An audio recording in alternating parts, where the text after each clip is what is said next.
আসসালামু আলাইকুম everyone, welcome to NNZ family Malaysia. আশা করছি আপনারা সবাই অনেক বেশি ভালো আছেন। আমরাও সবাই অনেক বেশি ভালো আছি, আল্লাহর রহমতে, আলহামদুলিল্লাহ।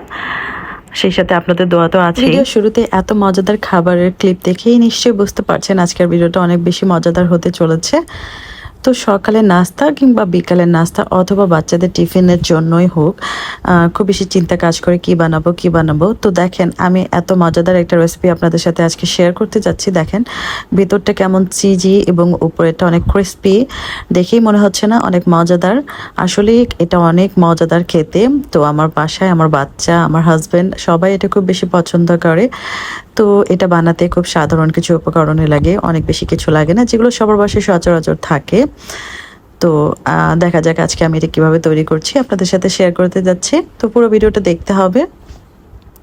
প্রথমে লাগবে আমাদের এখানে ম্যাশড পটেটো। আমি এখানে 4টা ছোট মিডিয়ামের মধ্যে ছোট সাইজের আলু সিদ্ধ করে ম্যাশ করে নিয়েছি।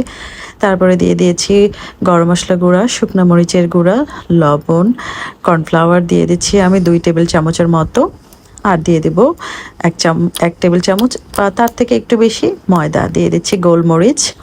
তো এগুলো আসলে আলুর সাইজের ওপর ডিপেন্ড করবে ময়দা আর কর্নফ্লাওয়ারটা কতটুকু লাগবে। এবং এখন একটা ডো তৈরি করে নেব এই সব উপকরণগুলো মিশিয়ে। ডো তৈরি করতে কোনোই পানি লাগবে না। তো বুঝতেই পারছেন, আপনার প্রয়োজন অনুযায়ী কিন্তু আটা অথবা কর্নফ্লাওয়ারের পরিমাণটা কমিয়ে বা বাড়িয়ে নিতে পারেন, অল্প অল্প করে মেশালেই হবে। এখন এর মধ্যে দিয়ে দিয়েছি আমি ধনিয়া পাতা।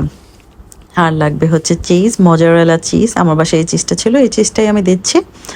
তো যে ডোটা তৈরি করেছিলাম সেই ডোটা থেকে আমি লম্বা একটা শেপ করে নিয়ে ছোট ছোট পিস করে নিয়েছি একটা চাকুর সাহায্যে, যাতে করে সবগুলো বলই সমান হতে পারে। তো এখন দেখতে পাচ্ছেন আমি কিভাবে এটা করছি। ঘুরিয়ে ঘুরিয়ে ঘুরিয়ে একটা বল প্রথমে করে নিয়ে চ্যাপটা করে নিয়ে ওর মধ্যে চিজটা দিয়ে ওটা পুরোটাই লক করে দিয়ে আবার ঘুরিয়ে ঘুরিয়ে বলের মতো করে নিচ্ছি। এটা খুব ভালো মতো চিজটা ভেতরে লক করতে হবে, নয়তো কিন্তু তেলে ভাজার সময় চিজটা গলে গলে বের হয়ে যাবে, যেটা আমার কয়েকটা বলের মধ্যে হয়েছে। অবশ্য আমি খুব তাড়াহুড়ো করেছিলাম, বুঝতেই পারছেন ছোট বাচ্চা নিয়ে এইসব কাজ আসলে একটু এভাবেই করতে হয়। তো এখন একটু তেল গরম করে নিয়ে এগুলো আমি ভেজে নিচ্ছি।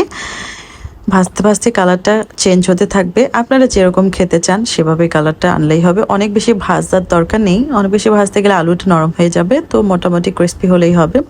আর কয়েকটা এরকম আমি পটেটো স্টিক্স আমার ছেলের জন্য বানিয়ে নিচ্ছি, ও এটা খুব বেশি পছন্দ করেছিল। আর পটেটো স্টিক্সের রেসিপিটাও কিন্তু আমাদের পেজ এবং ইউটিউব চ্যানেলে আছে। আপনারা সময় পেলে অবশ্যই পেজটা ঘুরে অথবা ইউটিউব চ্যানেলটা ঘুরে ভিডিওগুলো দেখে আসবেন। এবং যারা যারা এখনও আমাদের ইউটিউব চ্যানেলটা অথবা পেজটা ফলো অথবা সাবস্ক্রাইব করেনি, তারা অবশ্যই ফলো অথবা সাবস্ক্রাইব করে দিয়ে আসবেন। তো সবাই ভালো থাকবেন, সুস্থ থাকবেন, আমাদের পেজের সাথেই থাকবেন। আল্লাহ হাফেজ।